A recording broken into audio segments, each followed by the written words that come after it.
comunidade querida! Espero que vocês estejam bem. Nós estamos começando mais um episódio do podcast Apegados, tudo para a sua família. E hoje eu quero começar de uma forma super diferente, que é dividindo algo extremamente pessoal, que eu estou no momento, vocês sabem, quer dizer, alguns de vocês sabem que eu tenho uma filha pequena, ela vai fazer 3 anos em setembro, Sofia. E para quem me segue no Instagram, @fialhocarol, vocês vêm acompanhado a minha luta diária, digamos assim, né? Com esse período, que é um período onde algumas birras estão acontecendo, alguns escândalos que aqui a gente chama de tantrums ou meltdowns, que talvez vocês já sejam familiarizados com essas nomenclaturas. Mas enfim, está muito difícil. Gente, muito difícil. Até então eu achava que eu tinha visto que era um escândalo, assim, propriamente dito. Mas, há 2 semanas atrás, eu descobri que não, Carol, peraí, não é assim. O que você achava que era uma birra ou um escândalo, você estava muito enganada. É um pouco pior que isso. Para não dizer muito pior que isso. E é recorrente. É dia após dia, quase. Então, assim, é enlouquecedor, é muito difícil para os pais. E eu gostaria de começar deixando isso, assim, bem claro. Gente, é um período extremamente difícil. Lidar com birras é extremamente difícil. Requer muito autocontrole, requer muito autoconhecimento também, né, nosso, dos pais, mas principalmente compaixão e entendimento pelo processo de desenvolvimento. E aí, esse é o nosso assunto de hoje. Nós vamos falar sobre birras.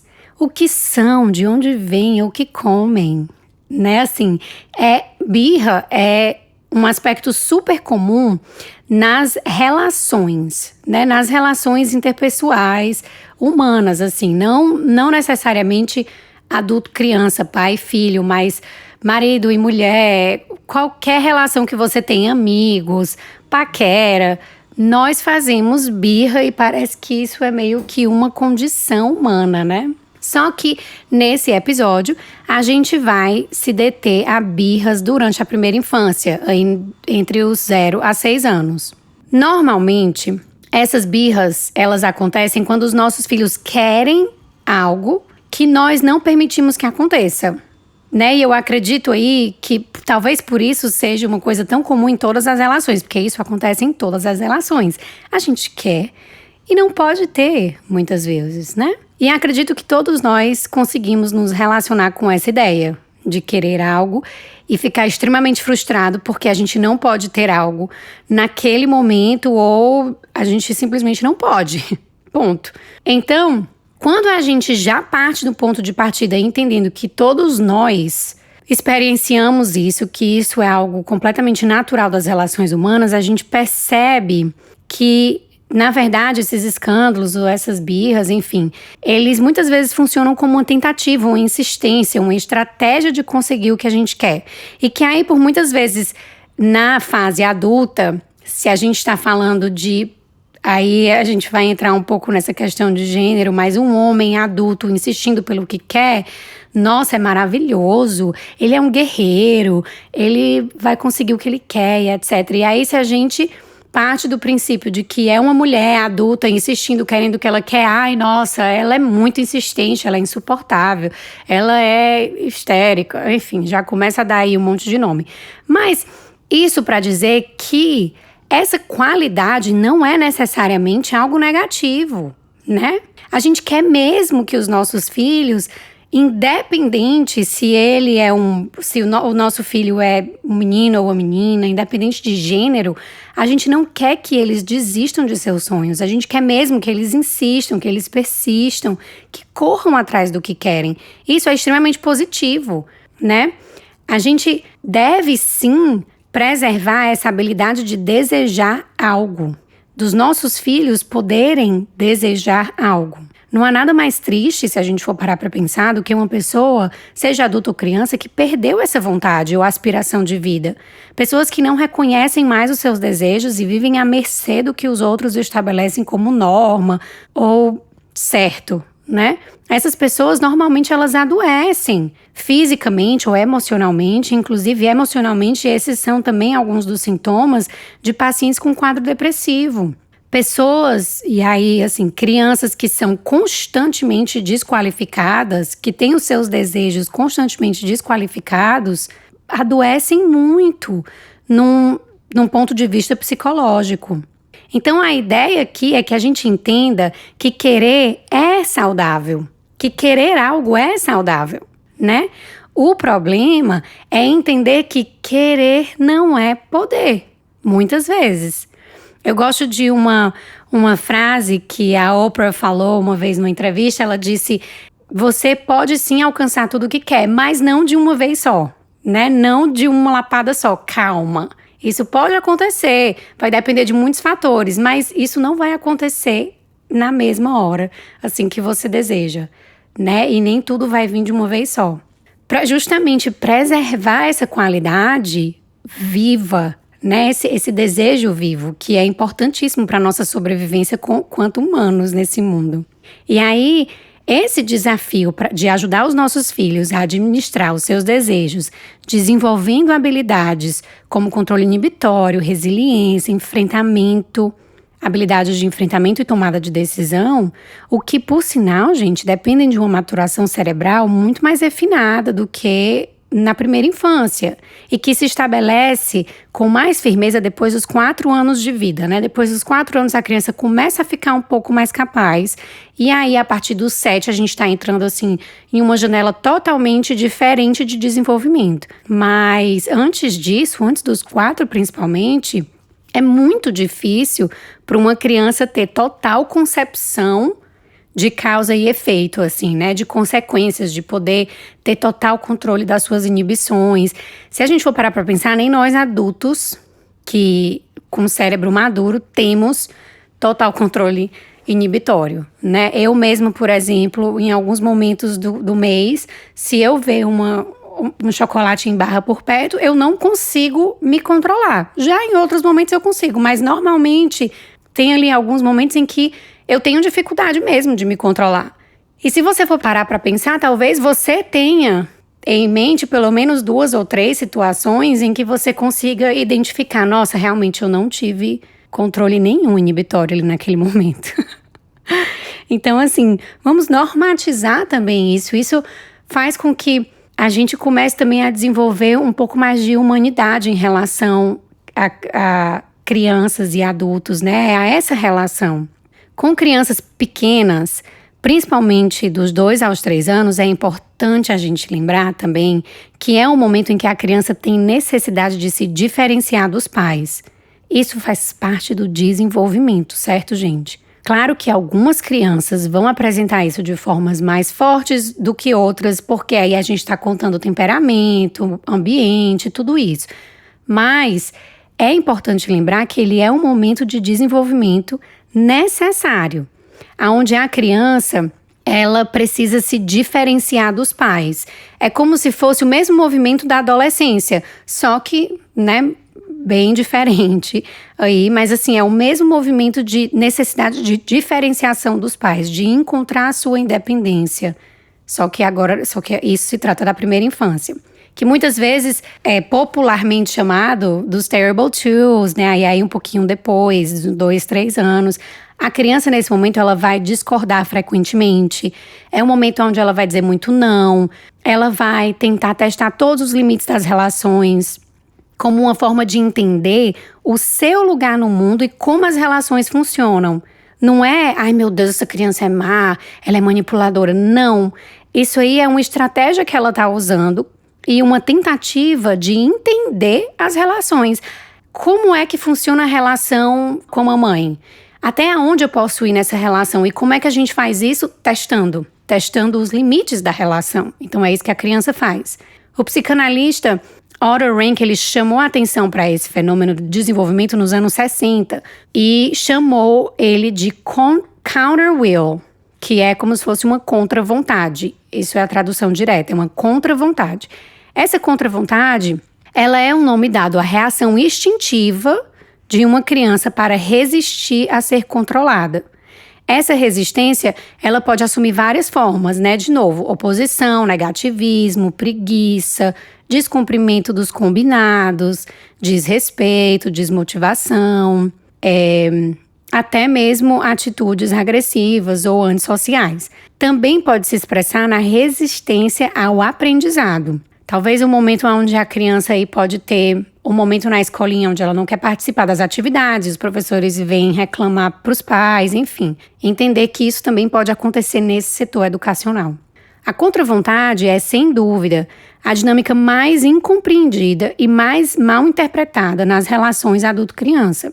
A simplicidade da dinâmica está em nítido contraste com os problemas que ela cria para pais, professores e para qualquer pessoa que lide com crianças. Isso cria um dilema desconcertante, em que o que é mais exigido ou esperado de uma criança pode se tornar o menos provável de ser realizado. Compreender o papel dessa contra-vontade no processo de desenvolvimento é a chave para saber como lidar com isso. Mas a gente precisa ser realista. Essa fase é uma fase particularmente difícil para os pais. Para não dizer uma fase enlouquecedora, gente. E antes de trazer algumas sugestões de como a gente pode lidar com esses momentos, é importante dizer que existem 2 tipos de birra. Existem as birras que são processadas no cérebro superior, que é um cérebro mais refinado, que aí quando a gente está falando de crianças pequenas não é tão refinado assim, por isso que a maioria das birras são aquelas birras fora de controle, certo? Que são essas birras que a criança sai de total controle, elas são as birras processadas no cérebro inferior, que é um cérebro mais primitivo. A diferença é muito clara. As birras do cérebro superior, elas são aquelas que a criança pode facilmente parar de chorar quando ela recebe o que ela quer, quando os pais fazem o que ela quer. É aquele fake crying, né? Aquele choro falso que a criança começa a fazer. Ai, mas eu quero. E aí fica ali. Já a birra do cérebro inferior, a criança ela não consegue controlar. Ela está fora do controle, são aqueles choros viscerais, são aqueles momentos onde muitas vezes a criança não tem nem controle de seus movimentos do corpo, né? Assim, ela não consegue, ela se joga no chão, ela bate o pé, ela tá assim, você vê claramente que ela não está tendo nenhum contato com o mundo racional. E aí, eu preciso dizer para vocês 2 frases que eu gosto muito sobre birra, sobre esses momentos, né? Número 1, quando a criança não se sente bem, ela não se comporta bem. Isso é uma premissa muito importante da gente entender. A segunda premissa é que as pessoas que mais precisam de amor pedem por ele das maneiras mais desagradáveis, muitas vezes, né? Então, entender que esse momento é um momento onde a criança não está bem e que ela está pedindo por ajuda. E aí, quando se trata desse cérebro inferior, dessas birras do cérebro inferior que são tão comuns em crianças na primeira infância, o que é que a neurociência fala sobre isso? A neurociência fala que essa segunda birra, né, essa birra primitiva do cérebro inferior, ela envolve principalmente 2 partes do cérebro, que é a amígdala, principal responsável pelo processamento das emoções como medo e raiva. Inclusive, medo e raiva são as principais emoções encontradas nas birras, e que é interessante a gente entender isso porque crianças que estão tendo birra por medo muitas vezes precisam de um acolhimento, precisam de um aconchego físico, de toque, e crianças que a raiva prevalece são crianças que precisam de mais distância do adulto, né? Assim, que precisam não serem tocadas naquele momento. Enfim, essa é a primeira parte do cérebro, né? A amígdala, e a segunda é o hipotálamo, que tem como função controlar essas funções inconscientes, como frequência cardíaca ou temperatura. E aí você pensa na amígdala como um detector de fumaça do cérebro e o hipotálamo como alguém que decide colocar gasolina ou água no fogo, né? E aí eu gosto dessa analogia de fogo, porque eu fico pensando, quando você tem um incêndio na sua casa, né? Vamos supor que você está tendo um incêndio na sua casa. Quando isso acontece, você vai sentar para refletir, ponderar o que você pode fazer no futuro para evitar fogos? Para evitar incêndios na sua casa? Não. Você simplesmente precisa escapar dali. Você não está preocupado em ponderar nada. Você quer sair daquele lugar. Você precisa sobreviver. Você precisa sair correndo. E é isso que o nosso cérebro primitivo faz. Ele é importante. Esses mecanismos, eles são realmente extremamente importantes. Durante essa resposta ao estresse, os nossos filhos podem sentir batimentos cardíacos acelerados, palmas das mãos suadas, músculos tensos, ou apenas uma vontade assim irresistível de bater, de empurrar. Por mais que você queira argumentar com a criança naquele momento, não adianta, gente. Não espere que ele vá ouvir. Por um lado, a resposta ao estresse pode diminuir a capacidade que já é limitada de uma criança de autocontrole. Uma função geralmente associada ao córtex pré-frontal. E aí, essa parte cerebral, ela não se desenvolve até metade aí dos nossos 20 anos, 25, 27. Então, assim, é muito importante a gente entender o que está se passando no cérebro dos nossos filhos. E poder diferenciar esses momentos para que a gente entenda como a gente vai atuar nesses momentos. E aí, é importantíssimo a gente entender que nos momentos da birra em si, não adianta raciocinar. Não adianta fazer nada da ordem do racional. Dar carão e explicar e tentar ensinar uma lição. O cérebro dele não está equipado para isso naquele momento. Nós só aprendemos em momentos de calma, gente. Nenhum cérebro vai conseguir aprender nada, absorver nada de informação importante quando está em um estado reativo. E isso funciona para adultos e crianças.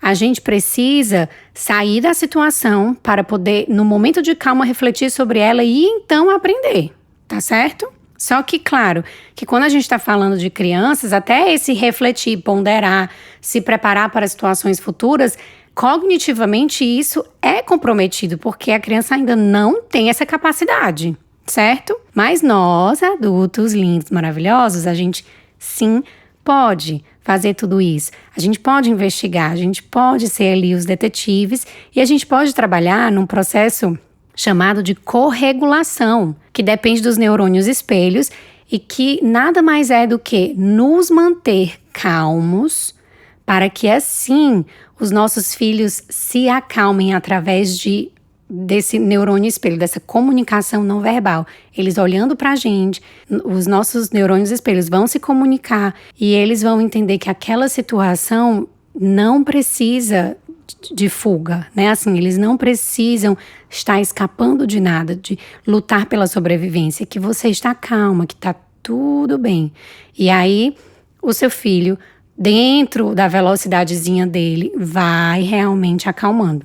Então, a birra, ela não é apenas normal, mas saudável, certo? E crianças pequenas podem apresentar este comportamento com mais frequência justamente por essa imaturidade cerebral, combinando com falta de habilidades. Quando a criança entra nesse estado, é porque essa é a melhor forma que ela encontra de pedir pela nossa ajuda. Ajuda para se regular e se sentir segura novamente em seu corpo e em seus pensamentos. Outra coisa muito importante para a gente considerar é que as birras, na maioria das vezes, estão relacionadas com outros aspectos que não têm relação, como, por exemplo, a cor do copo ou o cinto na cadeirinha do carro. As birras normalmente têm uma mensagem mais importante por trás. E eu gosto de dizer aos pais que existem duas grandes necessidades básicas por detrás de qualquer birra, que, inclusive entre adultos, tá? A primeira é uma necessidade de apego, que inclui necessidade de sentir que essa pessoa tem compaixão, que essa pessoa quer se conectar com você, necessidade de pertencimento, de ser visto, de ser acolhido. Tudo isso faz parte dessa primeira grande necessidade, que é a necessidade de apego. A segunda grande necessidade é de desenvolvimento de habilidades práticas, né, sociais e emocionais. Então, as birras são uma forma de comunicação e o nosso papel é entender que mensagem é essa. Quando elas acontecem, nós podemos nos perguntar: o que é que meu filho está precisando e como eu posso ajudá-lo? Ok, Carol, lindo, maravilha, mas eu estou exausta de lidar com isso, eu sinto que eu estou ficando doida ou doido, que não tenho mais nenhum recurso interno para lidar com isso. O que é que eu posso fazer nesses momentos de concreto? Me dê uma resposta. E aí a minha resposta tem duas esferas. Número 1, no momento da birra, as duas coisas mais importantes que você precisa fazer é, número 1, se certificar de que seu filho está em segurança.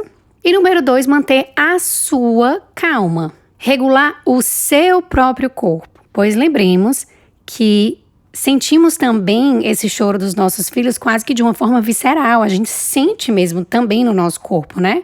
Nenhum pai que está me ouvindo aqui provavelmente sente prazer em ver seu filho em sofrimento. Então, o nosso sistema nervoso também é ativado. E o nosso reflexo é tentar parar aquele choro imediatamente. E muitas vezes isso acontece de forma reativa. Por isso, nós precisamos nos regular primeiro. Através de respiração, mantras, nem que seja um mantra tipo, calma que essa porra já passa. Sabe? Focar no seu corpo, nos seus sentimentos, perceber como é que seu corpo naquele momento está reagindo. Toda vida que a gente traz a atenção ao nosso corpo físico, a gente está fazendo um exercício de mindfulness, o que é extremamente importante para regular as nossas emoções. Dependendo como a forma que o seu filho responde, você vai se aproximar ou não, né? Ou você fica caladinha ali na sua. Se você estiver desregulada também num ponto, eu gosto sempre de dizer para os pais que são muito reativos, mantenha ali um fone de ouvido sempre carregado, pequenininho, para que você consiga botar uma música e evitar que você exploda. Escuta ali uma música. Hoje a tecnologia é ótima, existem fones de ouvido excelentes. Então, bota ali que tira, né, o barulho do ambiente, fica ali tentando relaxar um pouquinho na frente do seu filho, se certificando de que tá tudo bem e fazendo ali o seu processo de se acalmar mesmo, né, assim, o seu processo interno. Agora, depois que a birra passa em um momento de calma, aí é que a mágica acontece. Você leva o tema para o brincar. Minha resposta sempre vai ser essa, tá, gente? Brincar. Brincar, brincar, brincar. Traz para o faz de conta, traz para brincadeiras práticas. Você também pode ler livros sobre emoções, nomear as emoções, dividir com seus filhos um momento em que você também se sentiu daquele jeito. Por exemplo, muita raiva. Você pode, em outro momento de calma, dizer, olha, eu lembrei aqui de uma época quando eu era criança que eu também não gostava de dividir os meus brinquedos com os meus amigos. Nossa, mas eu sentia tanta raiva quando os meus pais me pediam para compartilhar as minhas coisas, os meus brinquedos. Eu não queria de jeito nenhum. Eu sentia tanta raiva. Eu queria bater, eu queria gritar. E muitas vezes eu fiz isso. Eu me sentia tão mal. E com o tempo, sabe o que eu fui percebendo? Que era muito mais legal brincar junto com os meus amigos. Eles também dividiam os brinquedos dele comigo e de repente a gente tinha um monte de brinquedo para brincar junto. Era incrível. Eu mal podia esperar para juntar os nossos brinquedos. Era tão legal, filho. Nossa, eu lembro desses momentos com tanto carinho. O que é que eu tô fazendo aí, gente? O que é que a gente tá fazendo nesses momentos? Eu fiz com que meu filho não se sentisse sozinho nessa emoção difícil que ele sentiu. Eu tô normatizando essa emoção. E eu mostrei que eu também, nós pais, também temos emoções complicadas. A gente mostra também a nossa humanidade. Isso tem um poder de cura tão grande para nós dois, para a criança e para o adulto. Porque, afinal de contas, nós também temos dificuldade em lidar com as nossas emoções. E a gente poder falar sobre esses momentos, nem que seja assim, meio que hipoteticamente, né, falando de uma situação na sua infância, isso, claro que é apropriado para a idade, ajuda muito, tanto a gente quanto os nossos filhos. E aí, é muito importante eu enfatizar aqui esse autotrabalho do adulto, pois parte de trabalhar com a resolução de problemas é entender por que aquela situação está acionando tanto os nossos gatilhos. É importante entender que na parentalidade, em alguns momentos, nós vamos nos destacar, vai ser maravilhoso, a gente vai fazer intervenções excelentes, que super funcionam. E em outros momentos, nós vamos apenas sobreviver, gente, e tá tudo bem.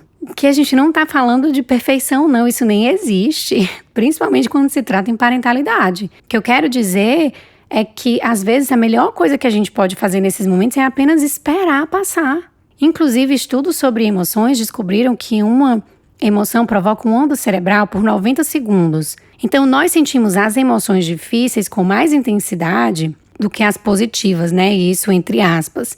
A explicação que os cientistas explicaram para esse fenômeno é porque o nosso papel enquanto seres humanos, o nosso papel mais fundamental e primitivo é sobrevivência. E a gente já nasce com essa capacidade. O bebê já nasce com essa capacidade de gritar, de chorar, de se espernear, literalmente, né? Para pedir por ajuda para que possa sobreviver. Então, essas emoções, entre aspas, negativas ou difíceis, elas são responsáveis por nos manter vivos. Então, talvez por isso que a gente sinta elas com maior intensidade do que as positivas. O que traz a ideia de que se isso é uma onda cerebral de 90 segundos, né? O nosso papel não é parar, a gente não tem como desfazer algo que já está acontecendo, mas simplesmente ajudar os nossos filhos a passar por essa onda emocional sem atribuir qualidade de julgamento e depois, em um momento de regulação, ajudá-los a construir habilidades. E aí, como eu disse anteriormente, né, uma habilidade excelente que ajuda muito na autorregulação é nomear a emoção que a gente sente. Pois hoje nós já sabemos que identificar e nomear uma emoção nos dá mais controle sobre ela. Então, poder dizer em um momento de calma, que não seja no pico da birra, dizer para os nossos filhos: você não queria colocar o cinto na cadeirinha de jeito nenhum, não foi? Mas a mamãe colocou de todo jeito. Isso fez com que você ficasse com tanta raiva, tanta raiva, tanta raiva. Seu corpo estava rígido, filho. O seu rosto estava tão vermelho. Nossa, foram muitos gritos de raiva, não foi? Você queria ficar sem cinto. E eu entendo, meu amor. Usar cinto pode ser desconfortável mesmo. O que é que eu estou fazendo com essa intervenção? Eu estou conectando e validando os sentimentos do meu filho, independente, assim, eu não deixei ele andar no carro sem cinto, mas eu estou validando os seus sentimentos e estou conectando com ele. Além disso, eu estou ajudando essa criança a desenvolver consciência corporal, quando eu trago todos esses sintomas do corpo, né? Isso pode ajudar a criança a identificar no seu próprio corpinho sinais de que as suas emoções estão ficando muito grandes, muito fortes. É ideal que essa conversa aconteça depois que a criança estiver calma, tá? No momento da birra, menos é mais. Concentra no não verbal. Cada um de nós temos uma forma diferente de nos autorregular. E aí é importante você entender o que é que funciona melhor para o seu filho. É correr, é música, é um banhozinho morno, é um silêncio absoluto. Isso é muito importante. Outra ideia que eu gosto sempre de explorar é a ideia do ambiente preparado, que é um conceito montessoriano, né? Como assim, Carol? E aí eu trago o questionamento: quão bem você está preparando o ambiente para o sucesso do seu filho e o seu também? Muitas birras, principalmente as de dentro de casa, podem ser evitadas se a gente pensar em como um ambiente físico pode nos ajudar. Se me torno reativa com bagunça, por exemplo, o quão fácil acesso eu estou deixando certos itens para minha filha, né? Que ela vá lá e faça uma bagunça, e faça uma sujeira. E aí, entender que se eu tirar aquele pincel, aqueles lápis de livre acesso, eu vou estar evitando que eu simplesmente chegue na sala e as paredes estejam todas pintadas.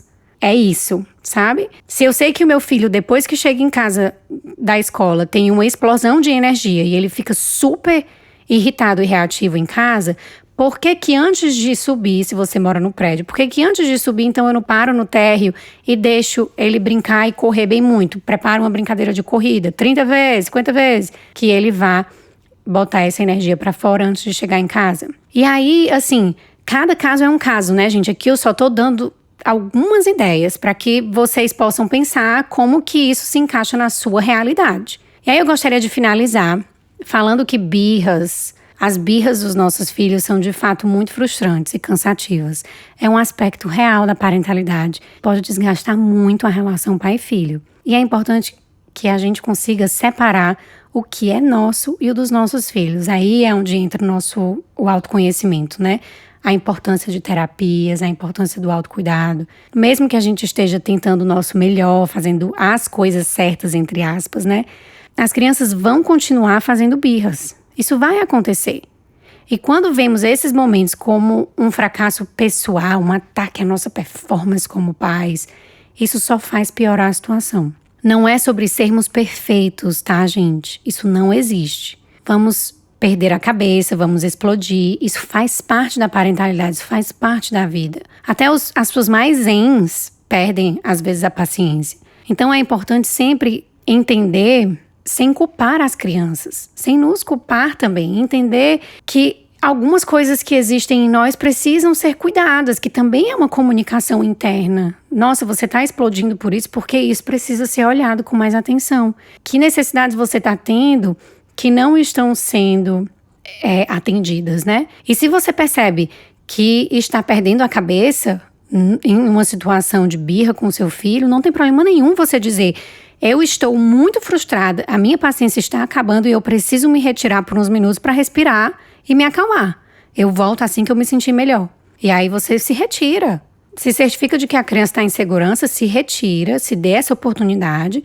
E quando você volta, você tá mais calma. Você pode também se relacionar com essa criança de uma melhor forma. Se caso você explodir, que você volte, que você repare, né? Que você peça desculpa, que... Nossa, filha, a mamãe perdeu a cabeça, desculpa, eu gritei, eu não consegui controlar minhas emoções, estava muito cansada, me desculpe, eu te amo, né, assim, ter essa compaixão por você, né, assim, tenha compaixão por si mesmo e pelo seu filho. Pais que não têm suas necessidades básicas atendidas vão ter mesmo mais dificuldades em lidar com as birras das crianças. Os nossos filhos precisam da nossa ajuda. E o que muitos pais esquecem é que uma parte crucial de uma parentalidade suficientemente boa é que eles estejam bem também. Então, fiquemos bem. Estamos juntos nessa jornada, gente. Eu espero que vocês tenham gostado do episódio de hoje. Eu espero que hoje tenha sido informativo e que vocês tenham se sentido aí um pouco acolhidos, também com estratégias práticas para colocar no dia a dia. Mandem esse episódio para quem vocês acham que está precisando e a gente se vê no próximo episódio. Se você tem um momento para dar um like, para seguir o nosso podcast, toda vida que sair um episódio novo, vocês ouvirem aí com atenção ou encaminharem para alguém, façam isso, ajuda muito a expandir a mensagem. E muito obrigada por dedicarem aqui esses 35 minutinhos para mim, para nossa comunidade. E nos vemos. Tchau, tchau.